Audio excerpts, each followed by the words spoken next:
Déploiement de l'approche de réduction des méfaits au sein des programmes Logement d'abord. S'agissant du contexte de notre projet, il faut savoir que les gouvernements canadiens puis québécois se sont proposés de répondre au phénomène de l'itinérance en expérimentant le modèle Logement d'abord.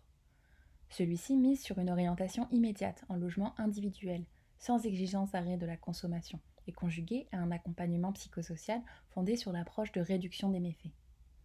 Mais ce que la littérature montre, c'est que toute cette dimension de réduction des méfaits, justement, va avoir tendance à être éludée, incomprise ou comprise de façon très éclectique. Ainsi, l'objectif de ce projet était d'explorer ce qu'il en est sur le terrain, pour mieux comprendre, décrire les pratiques des intervenants, et globalement saisir ce que veut dire la réduction des méfaits pour ces programmes.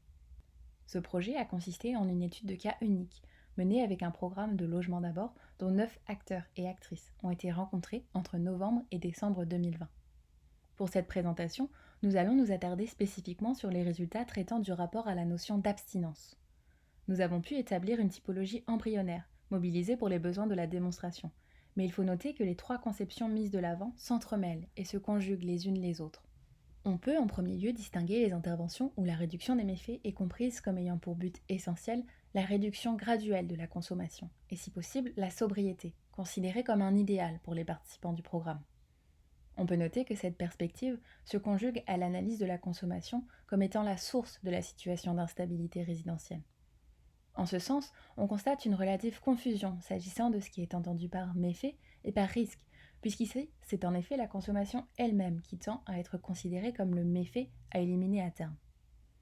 Dans un deuxième temps, on peut distinguer les interventions qui traitent de la consommation, mais dont ce n'est pas le point focal. C'est la façon de faire de la majorité des acteurs et actrices interrogés.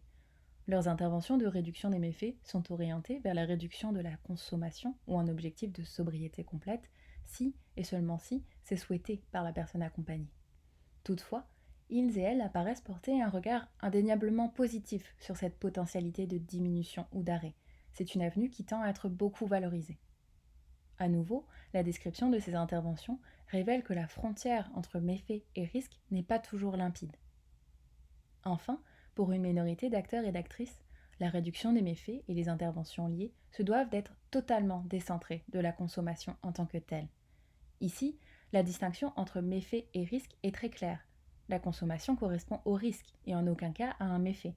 Et donc, la réduction de la consommation n'a en aucun cas à être visée, encouragée ou appréhendée positivement. Et encore moins la sobriété.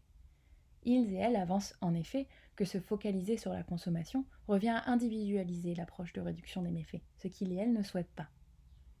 Ces résultats amènent plusieurs pistes de discussion. Ce que tendent à traduire les 2 premières conceptions évoquées, c'est l'idée que la réduction des méfaits serait finalement une déclinaison non punitive, flexible et pragmatique des réponses qui existent déjà en termes de traitement, entre guillemets, des dépendances. Cette lecture est comprise par plusieurs auteurs comme le résultat de l'institutionnalisation de l'approche de réduction des méfaits, qui a entraîné la neutralisation politique de celle-ci. Pour eux, des sujets tels que l'abstinence ne révèlent pas de simples nuances d'intervention, contextuelles et anodines, mais cristallisent une véritable rupture paradigmatique par rapport à l'approche originelle, radicale et collective.